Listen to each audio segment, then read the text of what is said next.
Okay, I think we can go ahead and get started. Welcome to the Senior Parent Financial Aid Night Essential CAS.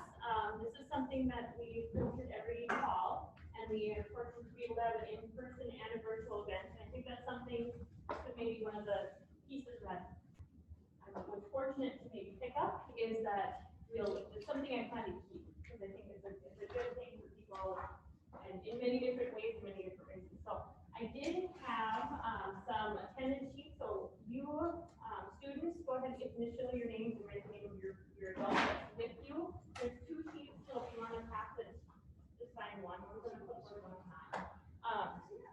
Couple of other things, if you haven't had a chance to grab, feel free to grab a spot anywhere. High tops are fine too.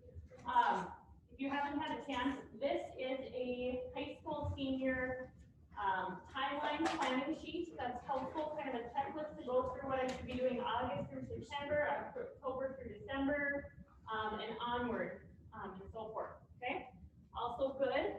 And then I have a scholarship and loan repayment program that's fairly new to the state of North Dakota.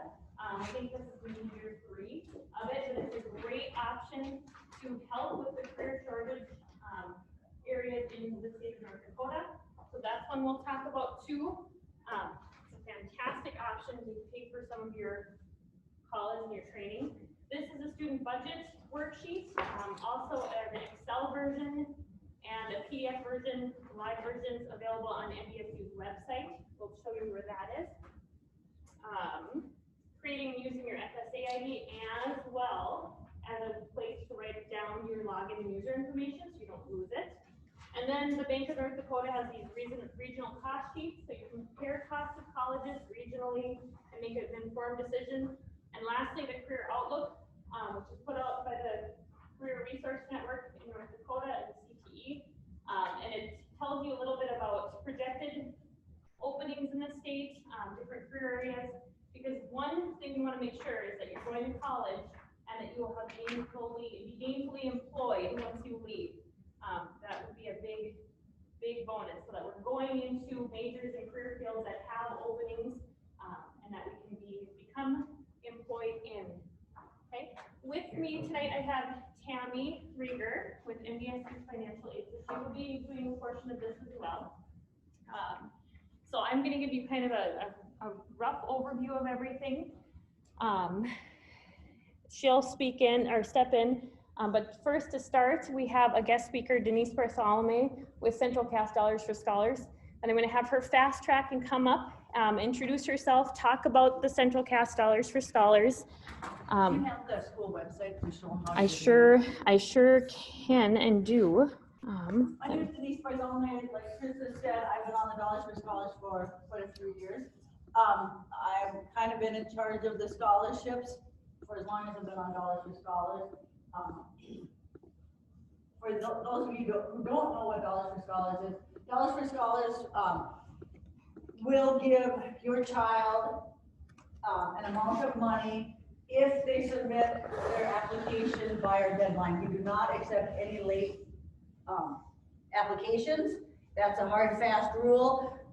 Actually, last year was the first year that we had everybody that was in the process of getting their scholarships completed actually hit the submit button before the deadline, which was great because I do not like to listen to mom and dads complain to me about why their child didn't get their submit button hit before the deadline.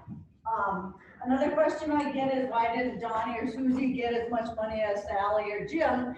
I can tell you we base it anonymously. Nobody knows whose is whose, and it's based off of a number, and it's based off of 4 different areas. 100 points is the total amount. It's based off of your child's GPA, their ACT or SAT score, an essay about what's the most important thing you've done in the last 4 years, your employment. You can be a valedictorian and not work a day in your life. You're going to get 20 points right off the bat because you didn't work. So now instead of 100 points, you're going to be out of 80 points. So it's not all about the smarts of a child. It talks about the work and also your community involvement, any kind of volunteer work you do, albeit in your church or for any kind of program, we take that into account, and then also your activities in school. Do not put in there that you've been on the cross-country team since 6th grade. We only count the last 4 years of everything. So if you want to, and maybe some of you have, you can log into your account and start trying to remember what you did 4 years ago, because we start that from freshman on up. I usually get the applications open right after the first of the year, and then we close them sometime in April. Gives us time because there's a committee that scores everything. We score everything together, like everybody's work experience is scored together, so everybody is scored against each other by the same people, and then we look at all of the activities separate. And so there's a lot of thought process that goes into the score that the child receives. Somebody outside of the board will also score the essays based off of their content, their punctuality, the English part of it, the grammar. Doesn't have to be a certain length of time. The easiest way to get into our Dollars for Scholars is you go to the Central Cast website and you go to, Yep, it's at the link. yeah, it's up on the links, parents and community, look under the D for Dollars for Scholars link. It'll bring you right into that area. I don't think they did away with the 18. If you're under 18, you don't have to have parents' permission. Every year I say this, and obviously nobody listens because everybody puts in their high school email address, which is fine. You do have a certain amount of time. Is it a year, or how long do they keep your? I've heard up to 4 years, but realistically, are you logging into your high school Not only account? can you apply when you're a graduating senior, there's continuing scholarships that are available through the Dollars for Scholars. So I would strongly encourage you to use your personal email so you can continue it throughout your college career. And they do continuing education or continuing scholarships. Also, there's state scholarships that are out there, not only our local Central Cast Dollars for Scholars. And when you're going through your profile, putting in all your information, you can put in just enough to get you by. So if all you want to do is apply for your local scholarship, it'll tell you exactly what you need. If you want to go in there and fill out your financial aid or your financial situation, there are financial-based scholarships that are available through the state. Community, if you're big into volunteer, there's a volunteer-based scholarship. Some scholarships are based off of what career you're going into. So there's a lot of information. That's why we went to this online format.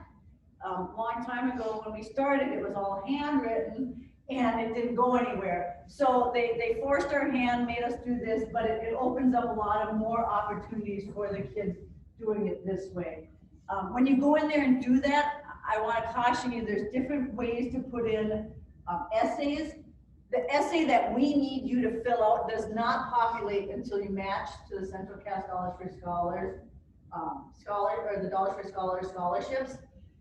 So, and that tricks up a couple people every year. Trista's got my number. I do not mind if you text me, call me, email me, and ask me, is my information in there? Did I hit the submit button? If you hit the submit button, you automatically get an email bounced back to you that says we have gotten your application.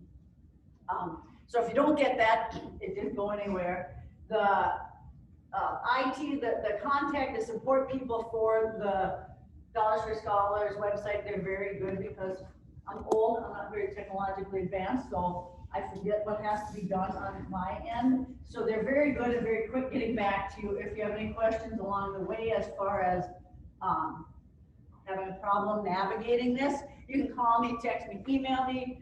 Trista's got my number. If you want to write it down, you sure can. But I would much rather have you guys ask a question, even if you think it's dumb, stupid, rather than listen to complaints and irate family members after the fact. Don't lie to your parents, because I can tell what got done on this end. So if you told your parents you hit the submit button and you try to hit the submit button the next day, I'll tell them you try to hit the submit button the day after the deadline passed. So no way around it. You can't lie with technology, and there's no reason why I would lie to your parents. So ask questions if you have anything. If you want to take my number down, you sure can. It's 701-793-3417.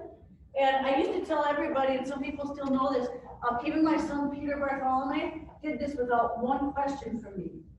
So I know it's doable. I do. It's not that hard. Now my daughter Erin, on the other hand, didn't have any problems either, but I didn't think she would. But so it is definitely doable, and it's not that hard. And I will guarantee you a certain amount of money. Last year we gave out $78,000. Yeah, it was over $70,000. The highest 70. was 3,000 or so. Lowest was 400. Those are the people that basically put their name in there and hit submit.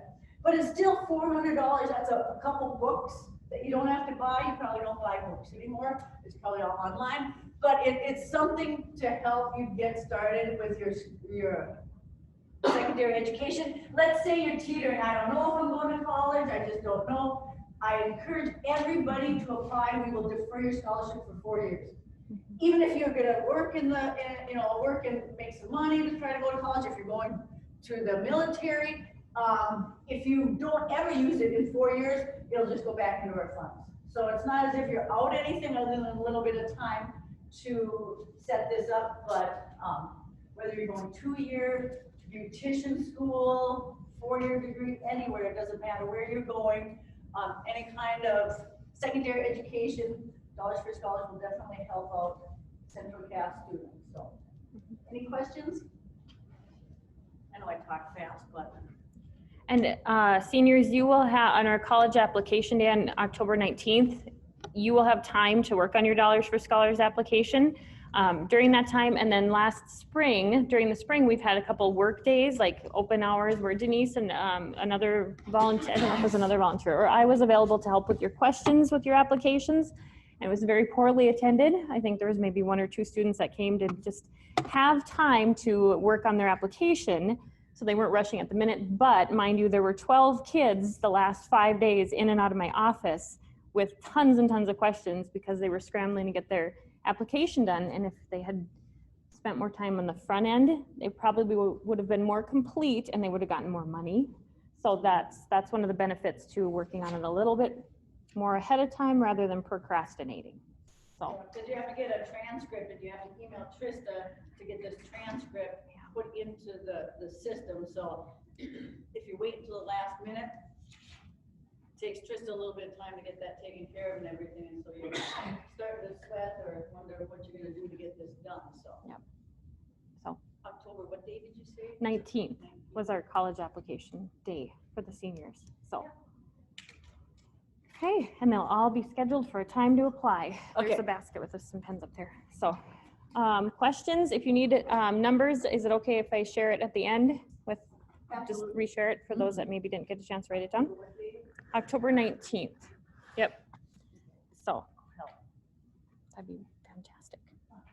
Okay, thank you very much. All right, because I am either not quite well versed in everything yet, but oh, shoot, here we go. Okay, hopefully that works back up there again. All right, so a couple things coming up. So Denise was she's super helpful in the Dollars for Scholars chapter. I can't say more better things about it. Disclaimer, I am on the board. I do have nothing to do with the scholarship scoring. I just help them get all the money and raise all the funds so that we can give such great scholarships to students. So a couple upcoming events that we have, college application day for our seniors. Bank of North Dakota will sponsor one college application fee in the state of North Dakota for a senior that applies during our college application day. So that $35 fee is waived. Many of the colleges and universities have free application timelines now. I know a lot of you have maybe applied to NDSU because they have no college application fee. That's completely fine, and I would encourage you to do that, and then save that code for the 19th, because you'll get a code and a folder with all the information to apply for that college day, as well as your Dollars for Scholars app. Something relatively new this year that we're putting together, or I'm putting together, is a FAFSA completion night, where we have a college representative coming in to help you answer questions about completing your FAFSA. You will have your own financial information, you'll work on your own computer, and you'll just, if you happen to have questions about it, maybe you have a unique situation of some sorts, then you'll have a professional there to help you do that, as well as just time to do it, okay? It's typically should take about 45 minutes to an hour, so it may go a little bit later past 7. The place, I'm still trying to find a location. This is typically where the teachers eat lunch during parent-teacher conference night, which is November 10th. So you will likely all be in the building anyway. It would be a great time to just swing on down and complete your FAFSA after visiting with your child's wonderful teachers. Then the last thing is ongoing. I would love if you and your student would schedule a time with me to come and talk specifically about your students', thank you, Denise, students' educational path and needs. And this is a link that's through Calendly. We can look through your transcripts. We can talk specifically about scholarships you are looking at or you're interested in. It's really a time for you to do specific planning for you and your students' needs. So in about plan for 30 minutes. That's flexible. The link that you use checks my calendar and it lets you pick a time that works for you based on when I'm available. So it's really slick. Couldn't be easier. Oh, now I've done it again. Okay. So important information and where to find it. Requesting a transcript. This is where you will go for the remainder of your being as a human being, is you will go to the Central Cast website and click on the request a transcript button. That sends an email to me, and then I know where you need it sent, whether it's for insurance purposes, some people use it for that, employment verification. If somebody from 1954 needs a transcript from Chafee, you're in luck. I know exactly where to find all of these things, and I will take care of them. So I also do that for everybody too. So that is me, but I send your in-progress transcripts to colleges that you're looking at, your prospective colleges, and then at the end of the year, you will tell me where you want your final transcript sent. And then I take care of that in June, once graduation date is done. I do use something called e-transcripts, which is considered official within the university system, North Dakota University system, meaning if you have taken dual credit classes, those appear on your e-transcript, and you do not need to contact Valley City State and say, please send my transcript, my college transcript to NDSU, because it's already on that one transcript. And within the state of North Dakota, you will not need to resend your college transcripts. So it's really nice. Okay. More important information, scholarships, where to find it. So everything is on, if you go under departments, academics, and scholarship information, this is where I place pretty much everything. I'm working with Mrs. Holland to find a better way to list all the scholarships that are out there. Another thing, did you all receive a newsletter that looked, well, this is my logged in version, but a newsletter that looked like this at some point in time? Okay, it's kind of your one-stop shop. This has all of the links and buttons to everything you would need. So the scholarship page, Dollars for Scholars, if you want to sign up for the Remind app, request a transcript. If you've seen that, I posted it on the Senior Ed Moto page as well, okay? But that is kind of a one-stop shop where you can find everything that you could possibly need. It even goes further down, setting up your senior meetings. You can do that here. Click on the link. It's kind of this is my new favorite thing. I love this because it is so easy. You can pick in-person or Zoom if you want. And then it's as straightforward as picking a day and picking a time. It's really easy.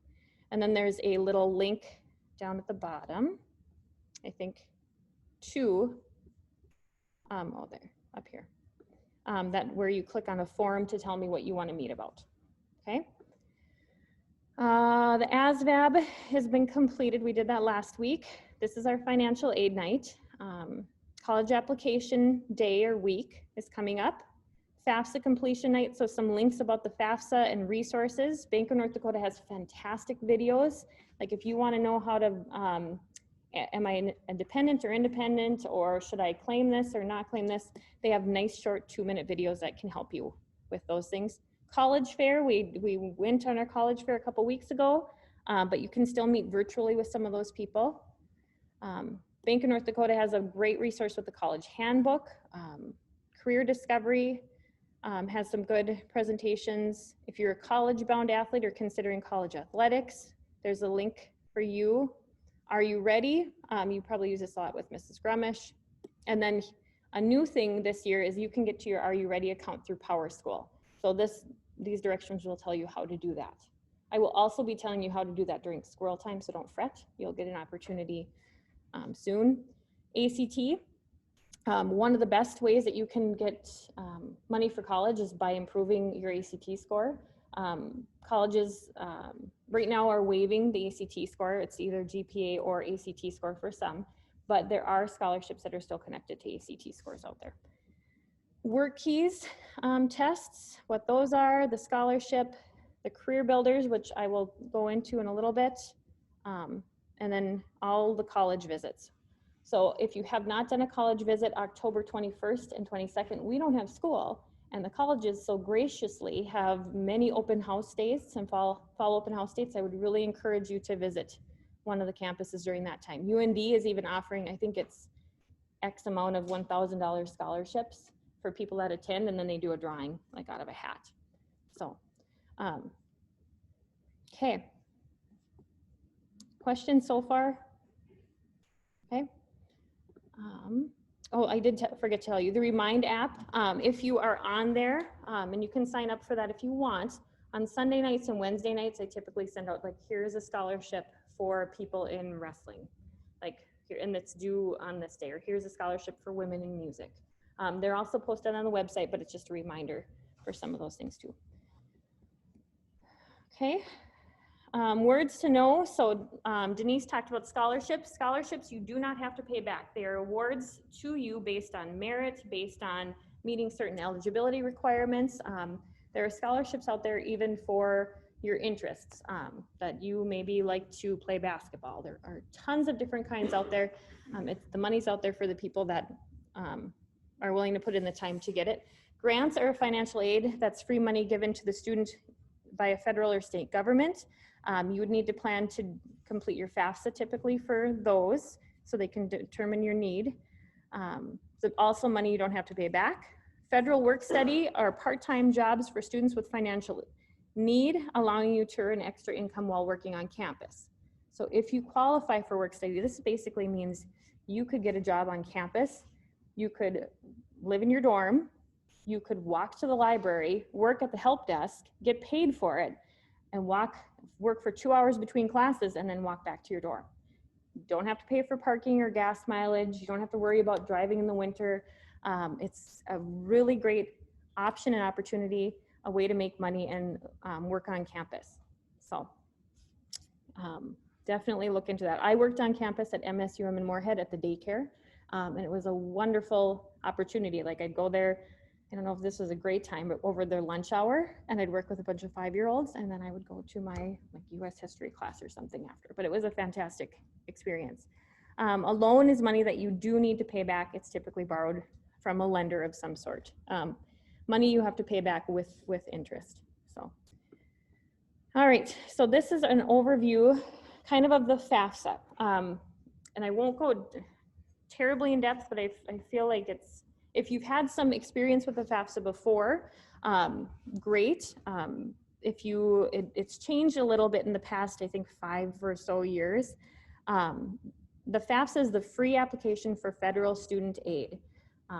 Many people don't think they qualify for types of aid, but this would be your way to figure it out. So it opened up October 1st. That application is for students entering into the fall of the next year. Okay, so it opens October 1st every year. I always encourage people to apply early for it. get it done right away, because you open yourself up to more grants or more loans by getting it done sooner. Okay, because grants, the money that's out there for student-based need, are awarded on a first come, first served basis. So if your application isn't done until July before you go into college, you're likely going to miss out on some free money. So the sooner you fill this out, better. I'm going to have little pumpkins on here. So remind yourself that financial aid is kind of scary, like Halloween. So I need to get my FAFSA done at Halloween. So try and think of it like it's scary, Halloween's scary, I do my FAFSA at Halloween. Okay? Although it's not really scary. Once you start doing it, it is not scary. Okay, so for next year, you would need to complete by June 30th of 2022. So that's a little misleading in the way that it allows you to apply for aid later. My dates might be, I updated this. So I want to make sure. Your tax returns that you're going to use are from the prior year. If you had students that went to college in the past 10 years, it was hurry up, do the FAFSA, or hurry up, do my taxes, and hurry up, do the FAFSA. And it's not like that anymore. You can complete your FAFSA and you use your tax return from the past, from 2 years ago. So for you guys, you would use your 2020 tax returns for a student going into fall 2022 classes. Does that make sense? Kind of. It gives you, it's nice the way that it doesn't make you hurry up and get all your financial aid stuff in order, okay? Bank of North Dakota has those really good videos. I have a link here, but it's also on that web page too. Okay, so this is a brief overview of your financial aid and FAFSA process.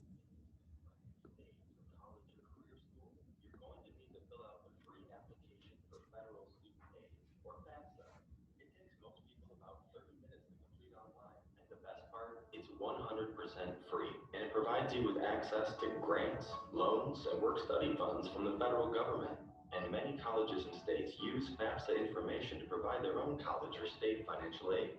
Before you fill out the FAFSA, it's a good idea to create your FSA ID, a username and password that lets you electronically sign your FAFSA and gives you access to various websites related to federal student aid. And here's an important tip. If your parent is providing information on your FAFSA, he or she will need his or her own FSA ID. Visit studentaid.gov/FSA ID for more information. Your FAFSA can be completed online at fafsa.gov, and help is provided throughout the online application process. You will need to fill out the FAFSA each year you are in school because your financial situation may change. Plus, you may be able to automatically transfer your tax data from the IRS, making the application even quicker to fill out. Each state and college or career school sets its own deadline for the FAFSA, so it's best to get it done early. Since some of the funds are available on a first-come, first-served basis, you don't want to miss out. Now that you know about the FAFSA, you might be asking, well, how much money will I get? Your college or career school will do the math, and there's a simple formula that they use. First, the college takes your cost of attendance, which is the total amount it will cost you to go to that school. Your cost of attendance will vary from school to school. Then, the college subtracts your expected family contribution, or EFC. Your EFC is based on information provided in your FAFSA and will not change based on the school you attend. However, the EFC is not necessarily the amount of money you will have to pay. Basically, your cost of attendance minus your EFC equals your financial need. Your college uses your financial need and other information to determine how much financial aid you can receive. See? Pretty simple. If you have questions or need more information, please visit studentaid.gov. All right, it said something on there that I wanted to remember too. I can't remember what it was. So filling it out as soon as possible. Yeah, there was a little nugget in there. And I thought, oh, I should mention that. Fill it out every year that you're attending college. I'm going to think of it probably at midnight tonight, and then I'll send you all an email in the morning about it. So, okay. So it doesn't typically take that long to complete. It's pretty straightforward, especially with the IRS data retrieval tool that connects the Department of Education with the IRS, and then it speeds it up like, I think, like 4 to 6 weeks, if not faster. Yep. But you'll need these documents to complete your FAFSA: Social Security number and date of birth, your federal tax returns, parents if applicable, and the students if you have one, your untaxed income records, assets that you have, and if you have alien registration or permanent residency cards. You'll need a computer with internet. Oh, that's what it was. There are some sites out there that say FAFSA on it, but make sure it's studentaid.gov. It should have the government piece to it. There are other kind of knockoff type websites that are not the FAFSA. So make sure you're using the studentaid.gov. Okay.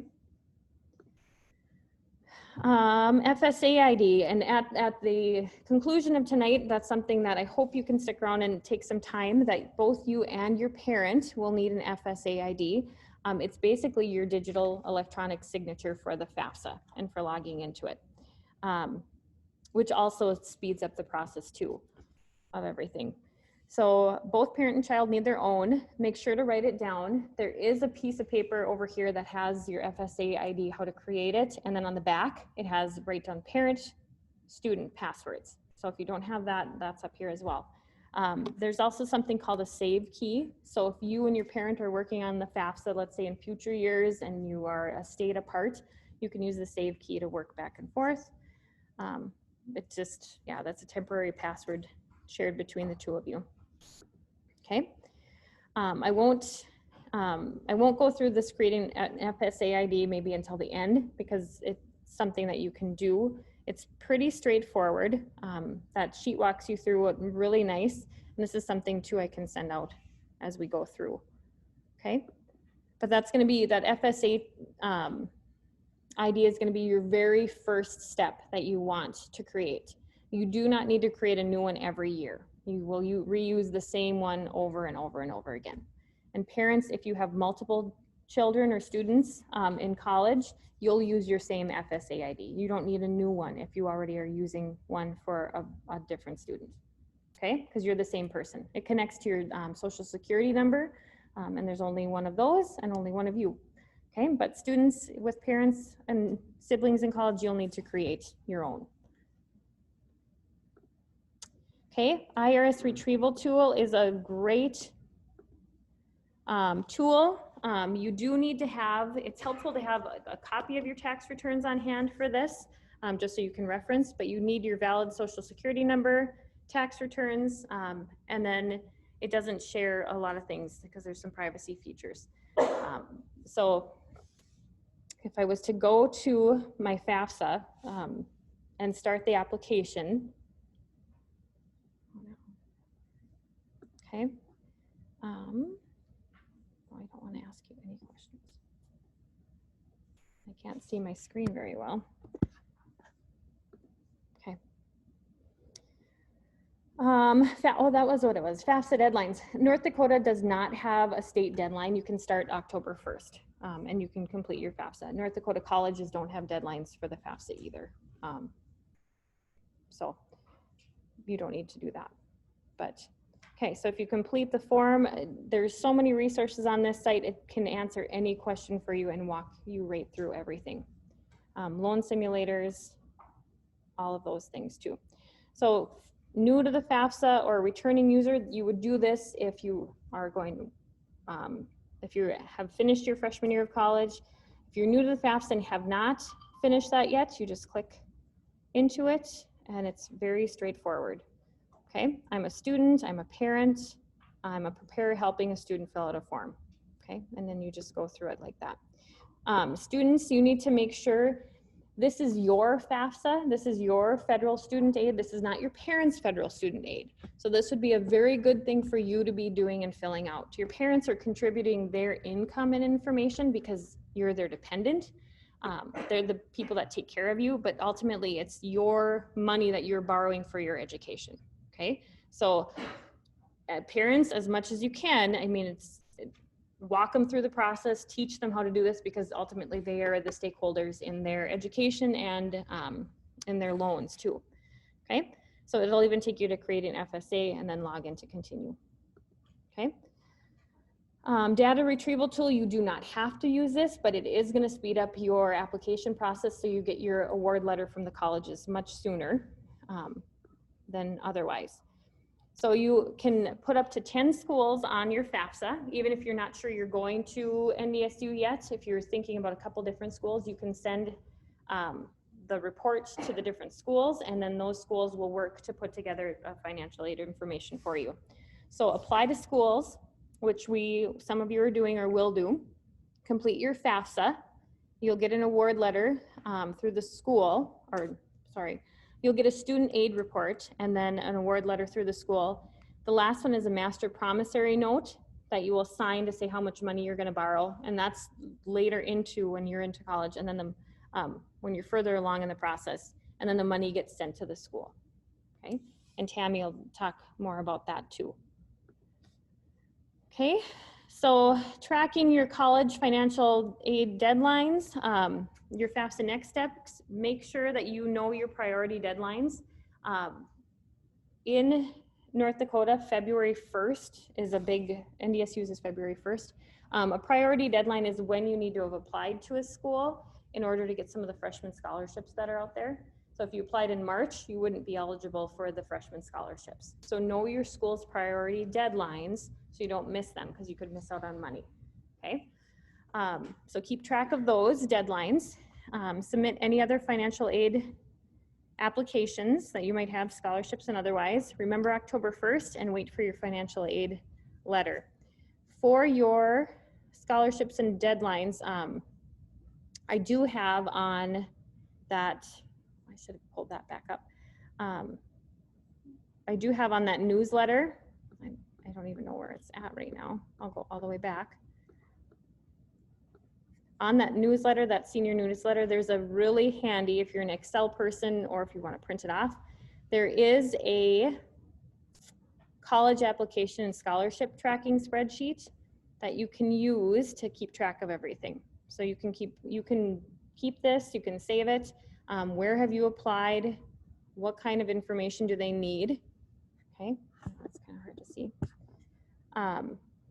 And then on the bottom, there's another tab with scholarships and financial aid. This is really handy because I obviously want you to apply for as many scholarships as possible. Set a goal. I'm going to apply for one a month.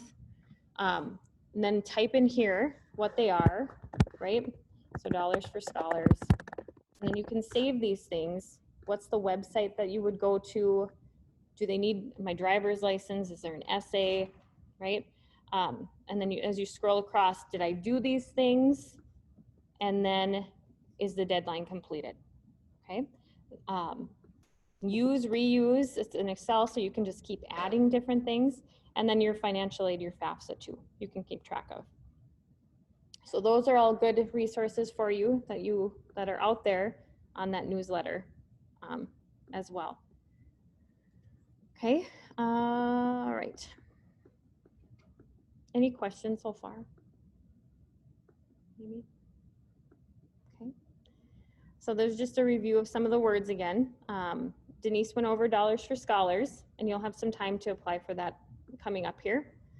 Are You Ready and Bank of North Dakota are great resources. And we'll go through those a little bit more in depth too during one of your scroll times of where you can be looking for things. The North Dakota University System has some good information in regards to paying for college as well. The North Dakota state grants, the academic and CTE scholarships, different tuition waivers, reciprocity, and whatnot. And those are all things that are on that newsletter as well. This is the Career Builder program that's newer in the state of North Dakota. So if once you fill out your FAFSA and they give you your aid report and you've only got so much money, you're going to have to figure out how to pay for it, right?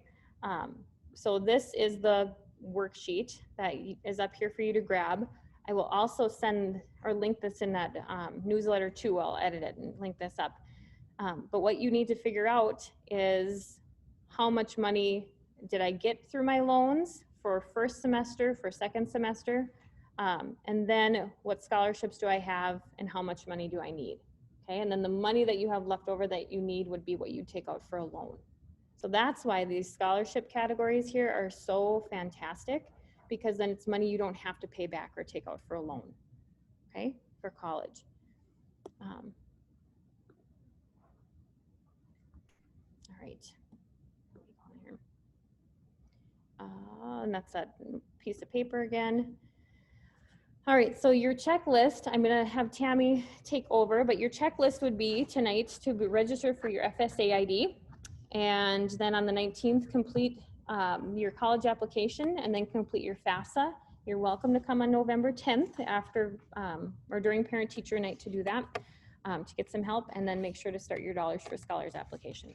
You know, it sounds like a lot of stuff to do, but if you do just one thing at a time and cross it off your checklist, it becomes manageable. And that's also why I would love to check in with you and your students sometime before, I don't know, the beginning of December. So if you want to schedule a meeting time, that would be fantastic. If you can't meet until later in the evening, like a 5 o'clock or later, I do have littles that I have to pick up at daycare. So that's my only hang up, was that I would need to know in advance so that I could make sure that they're taken care of. Or we could meet via Zoom too, if you prefer that as well. So, and I've helped families with all sorts of things. I've helped families do their FAFSA. I've helped them, students that are interested in college athletics. I've helped people do Dollars for Scholars. I mean, it's truly just what you need. And you just gotta let me know what you need help with, and I'm more than happy to help you with any of it. So, okay, I can let Tammy take over from here, and we'll kind of go from there. So. I'm not an Apple user, so make special accommodations for Yeah, me. not really, not really. So Tammy is from NDSU's financial aid office, and I think I've met you a number of times at financial aid workshops for counselors. So she's got a wealth of information that she can share with us.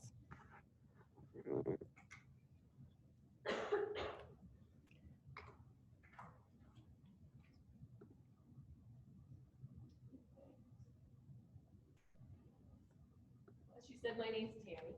I am one of 5 counselors from Northwestern University. I'm not here necessarily promoting NDSU, but I am here to talk to these young folks about college.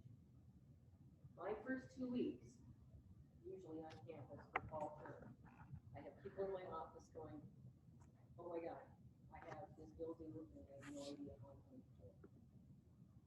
So let's put some context to this. When I was in college, my federal aid covered the cost of the penny. It doesn't anymore. Krista mentioned making sure that when you fill out your FAFSA, be sure that you add additional colleges in there so you can do some comparison shopping. Would I love you to come to NDSU? Absolutely. I love NDSU. I speak well of all of our faculty. We have a great team. I've been on campus for 31 years. So I've been in residence life, I've been in student academics, and I've been now in financial aid. So I've got kind of a well-rounded experience on campus, but really the people at NDSU are great people and we're here to help you. I'm going to expand on just a few of the things that Trista has already talked about tonight. A lot of what I do, summer orientation, is talk about what can you expect from the next step. So a lot of this is geared more towards parents, but you as the young adults here, Krista mentioned that when you fill out your FAFSA, that is your FAFSA. That is your loan application. That is your responsibility. It's not your mom or dad's job. This is your first big step towards adulthood and heading towards your college engagement.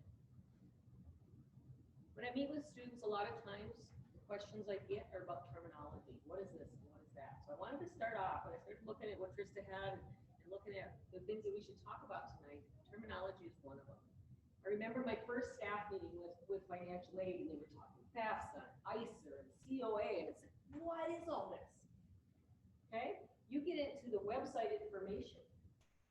One of the things we talk about with our students is, did you read your email? Well, based on everything I'm seeing here tonight, you've got so many things to read. so many things to understand. How do you funnel that down to get it to a point where you could actually understand? You know what you're talking about. And it starts with terminology. We already talked a little bit about cost of attendance. Who decides how much I'm going to receive? Okay? That eligibility is based on your cost of attendance and is also your expected family contribution. Cost of attendance now is built by the university. It's based on what year you are in school, what program you're taking. Like engineering may cost more than a university studies program. Depending on what your major is, you may have what's called differential tuition. So eligibility for financial aid is based on cost of attendance minus EFC, and that tells you how much need-based aid that you can receive. Okay? Cost of attendance. When they calculate your cost of attendance, they're looking at all these different things. Tuition and fees, based on enrollment. If you're a half-time student, your cost of attendance is going to be lower than someone who's a full-time student. Room and board, your living expenses, books and supplies, transportation, fees, various miscellaneous things, cost of things that you have to have in order to live, like shampoo, soap, all of that sort of thing. If you're a parent that's going to school, you may have child care expenses put into that mix, basically. If you have a disability, some of those costs can be built into that as well. And the reasonable costs for eligible study abroad programs. If you're interested in doing a study abroad program at some point in time in your college career, that can be built into your cost of attendance as well. That EFC, expected family contribution, never fails. Just about every orientation I get is, I can't afford to pay what they're telling me is my expected family contribution. Well, that is not what the EFC is about. It's basically a number that we use based on your taxable financial situation to give us a number that we can work with. Okay, so it's just the EFC is calculated, and it's a federal formula established by law. It includes your taxed and untaxed income, your assets and benefits. It also includes your family size. So maybe you've got mom and dad, and maybe you've got 2 students in college and 1 still at home. We take into account that whole family size as well. Again, EFC is not the amount you pay. It determines your aid eligibility. And FAFSA is that place where you would put that information in. Another thing I get from students is that, well, we're not going to be able to, we're not going to fill out the FAFSA. Well, if you don't fill out the FAFSA, you still look, I mean, that's still a loan application basically, or an aid application. You may not get the Pell or the SAOG, but it would put you in line for getting what's called an unsubsidized direct loan. Those federal loans that are in your name as the student. Okay. Need-based aid. When we talk about need-based, we've got that cost of attendance. Okay. We've got financial aid here. You've got financial aid. Say you've got a $10,000 cost of attendance, and you've got a $5,000 worth of federal aid. That's your need-based aid that comes from filling out your FAFSA. You determine that from that information. Anything beyond that, say you had $5,000 in need-based aid, cost of attendance was 10. You may need to have room to borrow an additional $5,000 to make up that difference. Pay that bill. Okay. So grants. By filling out that FAFSA, you're putting your name in the hat for grants. It could be Pell or SAOG or Student Educational Opportunity Grant. As Trista said, that's money you don't have to repay. Work study. This is another one I get from students. Well, first of all, mom says, nope, my son is going to be in the library every night studying, and he is not going to have time to do a job. Okay. Well, I kind of smile at that because no, Johnny's not going to be in the library every night studying. The other part of it is students think, well, I had a work study amount on my award. Why didn't it apply to my account?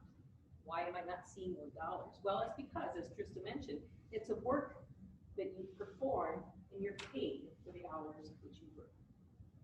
You can earn those dollars in it, and I like to see it, I'm the work study coordinator. I like to see students connecting to a job that relates to their major, so you can build your resume. That's one of my biggest jobs.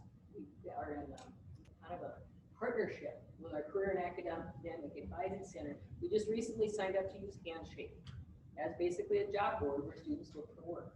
That's something that you can use while you're even in high school, looking for various jobs. But basically in college, we list a lot of our work study positions out there.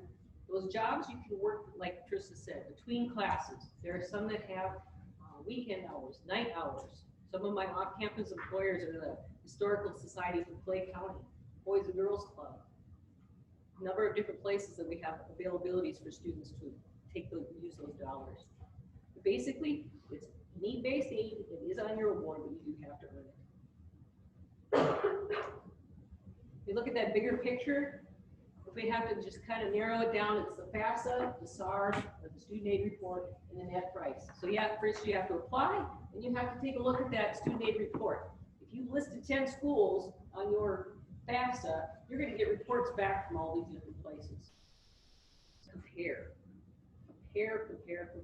See what is the best fit for you.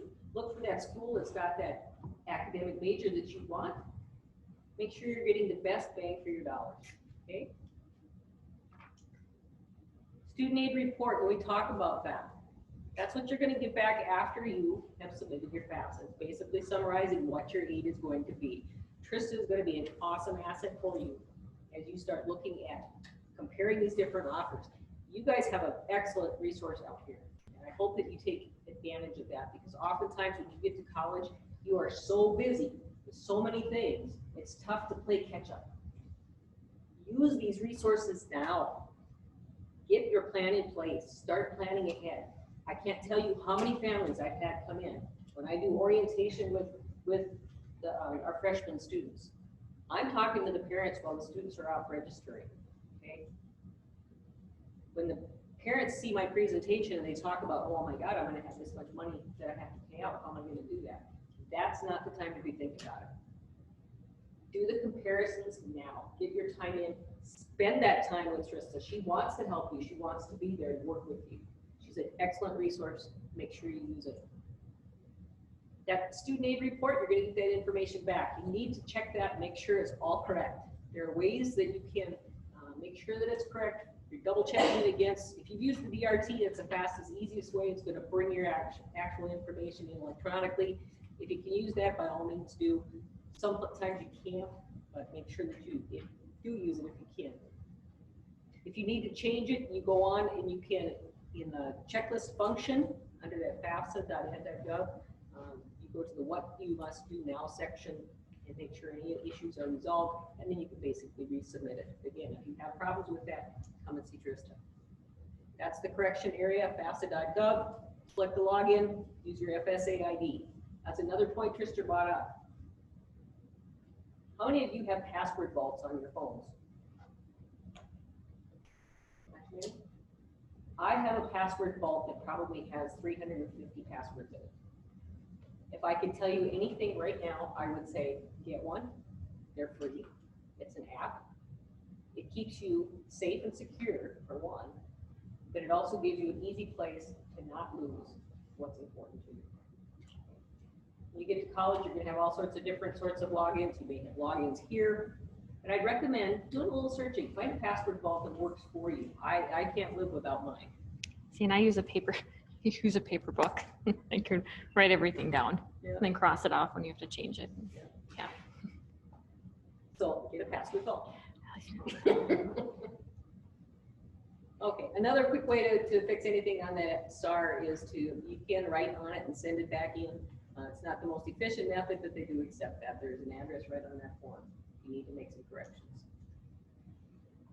Once you've completed that information, you get your student aid report back. At NDSU, we send you an award offer letter. This is going to be one place that you can look to get some of the information that you can plug into that budget calculator sheet that Trista talked about. I created that budget calculator sheet about 7 years ago, and I use it every single day. I hand out probably 500 of them over orientation session season. It's available to you online. Feel free to use it for any university that you plan to attend.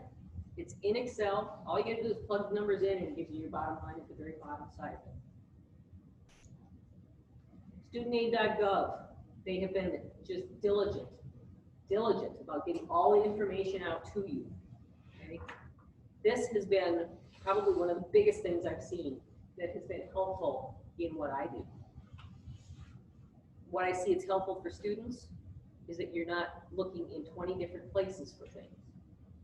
It's about understanding college. How do I pay for it? Who's my loan servicer? All of this.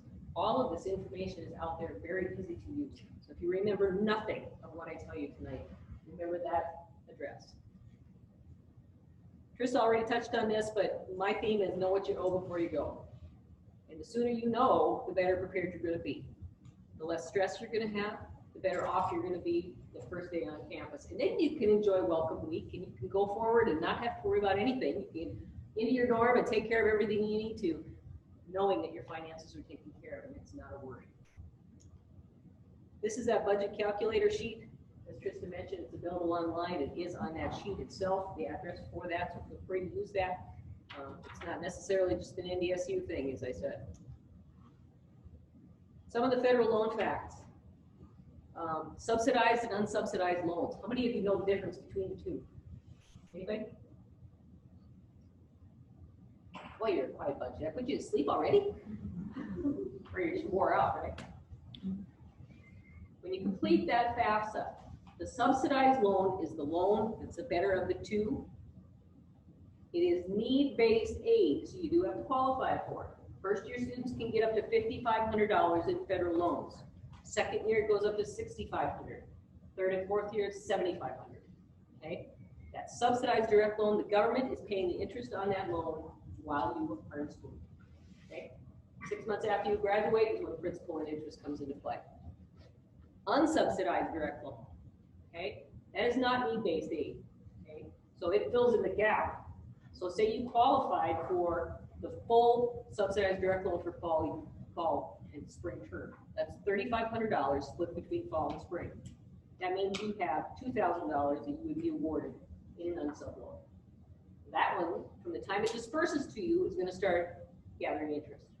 Okay, the interest, it's not mandatory, but recommended that if you can make those interest payments while you're in school. Okay, I didn't. I stress this because I couldn't when I was in school. I couldn't make those interest payments because I had 2 small kids at home and I had no extra money. It's not mandatory, but just know that if you don't make the interest payments, it wraps back in your principal, you get compound interest building up throughout the terms of those loans. Okay? So that's the difference between those two. The Direct Plus loan, we're going to talk about that just real briefly in a little bit here, but that has a bit higher interest rate and it does have quite a bit higher fee rate.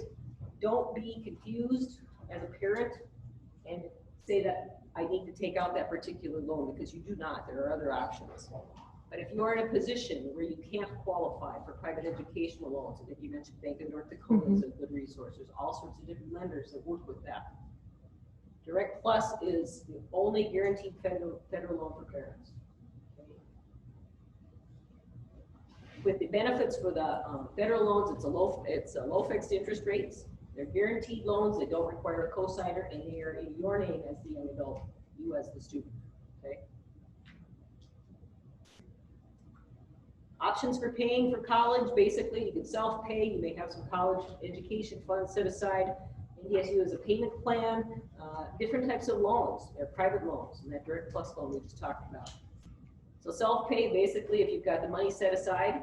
You know, I couldn't when my daughter was in school, but there was a lot of different people that could, because they planned ahead better than I did, because I didn't go to college till later. You could pay your bill online. You could send a check. In our case, it's Customer Account Services or NDSU One Stop. You want to make sure you pay those bills by the published due dates. Published due dates they're on our website basically, and I think any other college would have that as well. At our place, it's September 7th. Financial aid dispersed for fall. September 8th bills were due. They're not going to put late fees on until October 15th. So in our case, we've got some time. But make sure you take time to take a look at that. The payment plan at NDSU basically costs you $30. You sign up for a payment plan, and what you can do is you can put a percentage down of what you owe, and the rest would be split up into 3 payments, so that by the end of fall term, that particular bill is paid off.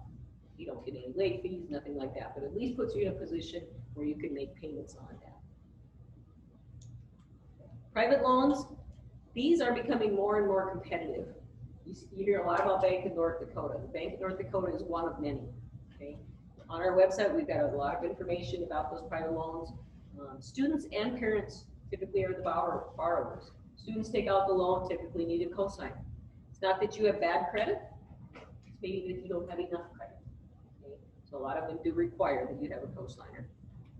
You can borrow up to that cost of attendance. As I mentioned before, we talked about that cost of attendance minus your financial aid. Those private loans are the remainder, that $5,000 if you need it. This is a resource for you. Some banks do not require payments on that loan principal while the student is enrolled. And what that means is it's basically like an unsub loan. They're going to start tacking on interest right away from the time they disperse it to you. Okay? Not necessarily mandatory that you make the interest payments on it, but if you don't, they'll roll back into the principal and do the same thing that the unsub loan does. Okay? On our website, we're running, I don't have web access at the moment, but I would encourage you to go out to the financial aid homepage for NDSU. Under the loans section, you'll see a section called private loans. Okay? Under that is something called Fast Choice, and what I refer to that as is, as seniors, you're going to get mail from all these different lenders going, yeah, borrow our money, borrow our money. I want you to borrow our money. This is why, because we've got all these benefits. This is a loan comparison tool. Basically, you can go out there and you can look through all the lenders that NDSU students are receiving now, or working with now. It gives you their interest rates. It gives you whether they're fixed or variable. And I'll send the link here to Trista, tomorrow. If she wants that, she can take a look at that, share that with you. Basically, it walks you through everything that they need. It also gives you a place to then apply for the particular loan. And that's where that budget calculator sheet comes in handy. Because if you know I need $10,000 for that first year, you know that I'm going to be looking for a lender that's going to give me the best deal for me to borrow $10,000. That loan comparison tool is an excellent place to start, and it's called Fast Choice. Very, very simple to use. Just click on the link and it will take you out there and you can make selections. Your application for processing private loans, you're going to apply online. You have to be certified. Basically, that means is that you're going to apply for that loan, you're going to contact us, and they're going to say, "Is Johnny, is he enrolled in full-time courses? Can he take out this amount of money?"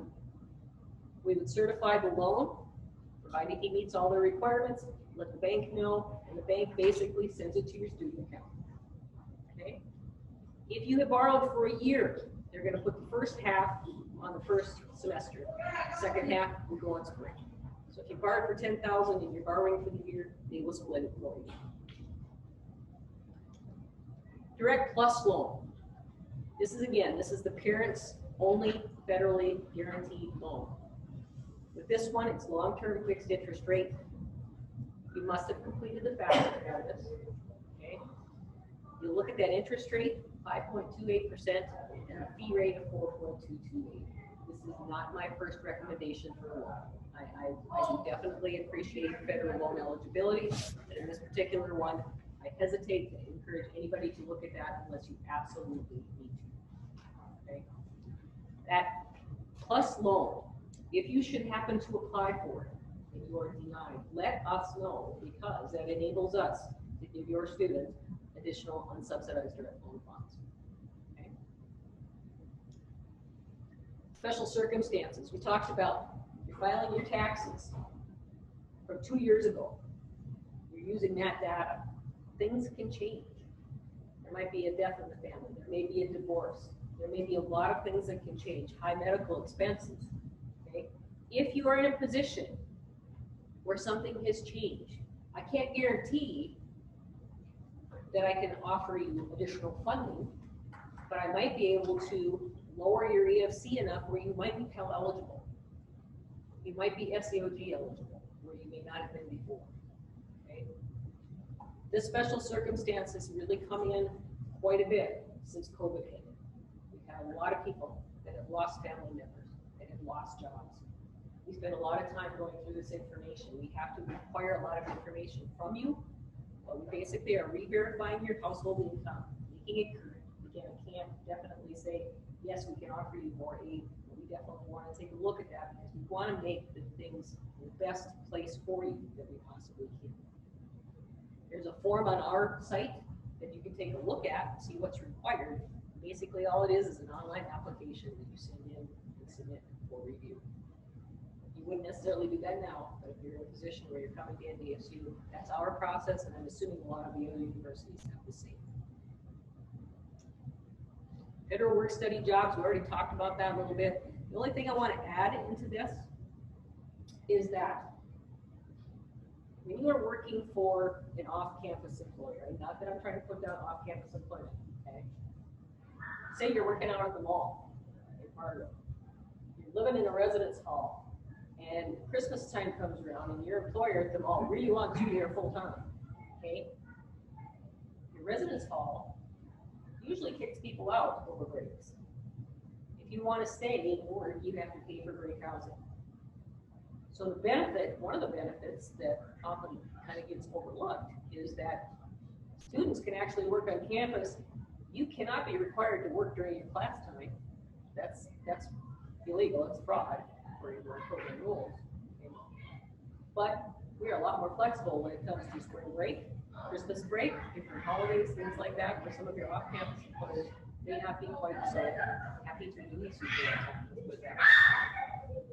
You do have to have completed the FAFSA, you have to have unmet need, you have to be enrolled in a minimum of 6 credits, and then you also have to maintain satisfactory academic progress.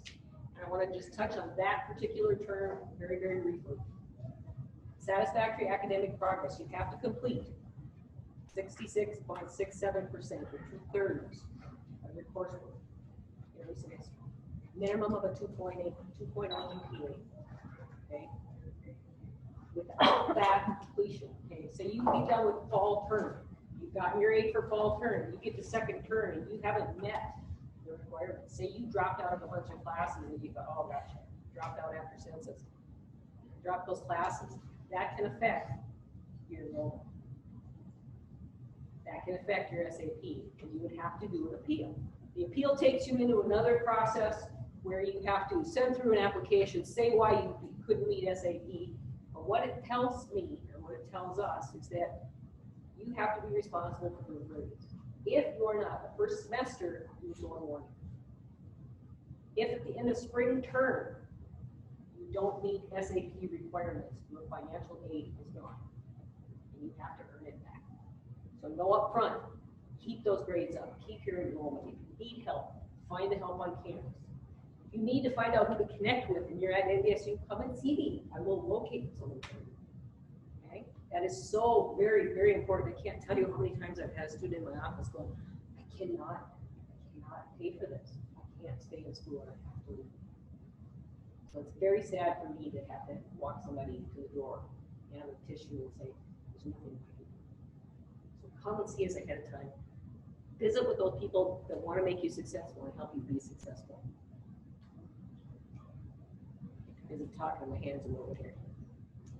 Scholarships, free money, less debt. You've got an excellent resource there. I'm amazed at the resource you've got online here for keeping track of that. Excellent resource. Take good care of that. Make sure you're using that information. Do your research. Okay. One of the, I had a student in my office, so this would have been last spring. He said, the best thing I ever did was keep a folder on my computer with all of my letters, because basically all I had to do was go through and readapt or revise each one to fit a particular scholarship. Saved him a whole lot of time. He ended up with probably less than $8,000 in debt after 5 years in school because of scholarships. Use that resource right there. She will help you. When you receive a scholarship check, you've got donors that are going to be sending you money. And they send it directly to the school. We work with donors, but it's mostly for you folks. Pardon me. You can encourage your scholarship donors to mail your checks directly to the school if possible. Okay. If your name is on the check and the school's name is on the check, you won't have to endorse it. So. It must be about time for me to be done talking because I'm losing my voice. Important dates.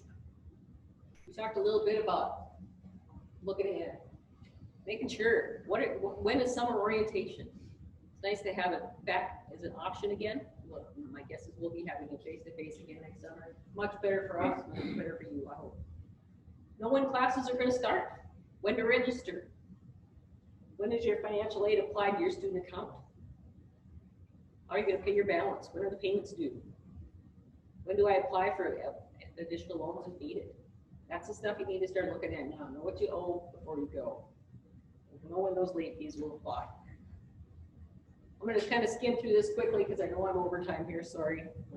Reviewing that financial aid offer, making sure it's correct. If you have awards in your financial aid once you get to school, make sure you know where your campus connection is. Know where your bill is. NDSU doesn't mail out statements or bills. It's all online, all through campus connection.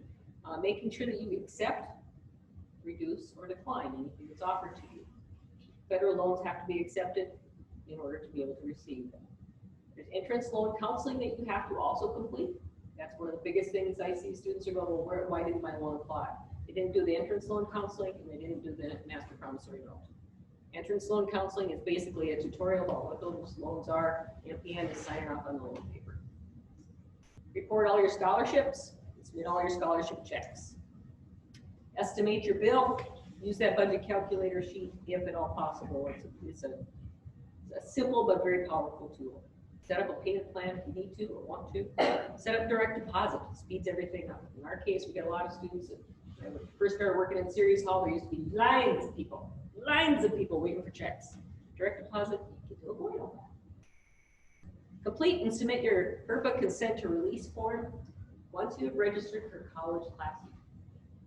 I can no longer talk to your parents about anything about your financial aid unless you give me your permission. You're young adults, it's your records, it's your information. Make sure you give your parents release in order to talk to us if you want them to have that. And then check your to-do lists. Most colleges have a to-do list about things you need to complete. In our place, NDSU is it's our policy that that's the official means of communication. We use that email for everything.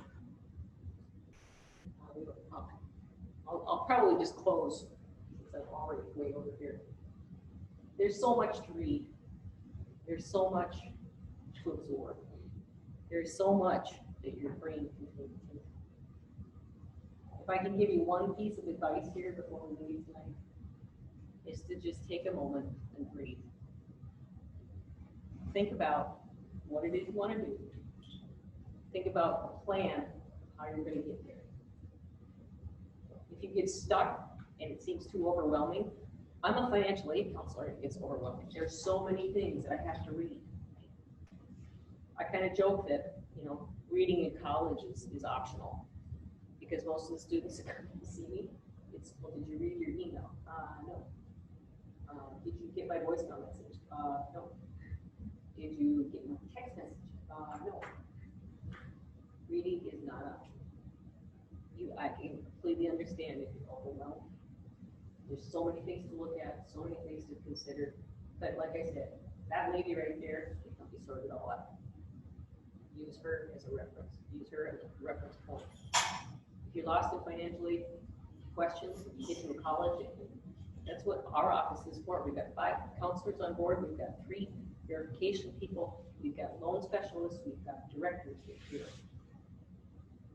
Our universities are here to help you get down your path for education, whether that be a 2-year university, a 4-year university, whatever you decide is best for you. And I will tell you, college is not for everybody. It wasn't for me right out of high school because I didn't know what I wanted to do. But there again, counselor can maybe connect you with some things to take a look at what are your interests, what are you good at. Maybe mom thinks you're good at one thing, or dad thinks you're good at one thing. My dad thought I was going to be an electrician. Good Lord, I couldn't do that math. Now I'm in financial aid. I figured that out. I don't know. Use your resources. Find out what it is you love. I've been in this business, education business for, like I say, 31 years. Do what you love and you will follow. Okay? Use your excitement, use your enthusiasm, but put your ducks in a row well before you get to orientation. My business cards are up here. If you want to touch base with me, got questions later on, let me know. I'm going to be sending a resource to Trista on the North Dakota. We've got a committee for financial aid advisors. We give out a scholarship every year. Make sure you get your name on your list there. She's gonna be sending you out a link to apply for that application, to apply for that particular scholarship. Because you attended a financial aid workshop, you are now, and I just found, they've done it years past, but you had have the information tonight, but, because you attended a financial aid workshop, you are now eligible to be in scholarship drawing, which is just what it sounds, your name goes in a batch and it's pulled out, among other students in North Dakota, correct, that have attended financial aid workshop. So I did go through it and check off everybody, so I'll have that sheet if you want to double check that I've got your name checked off. So, Thank you for putting up with me for a little bit longer than normal, yeah, but that's I okay. appreciate the time. You're okay. So, thank you, Tammy. So I don't expect you to stay and do this unless you want to, but to do your FSA, I've even given you and your parents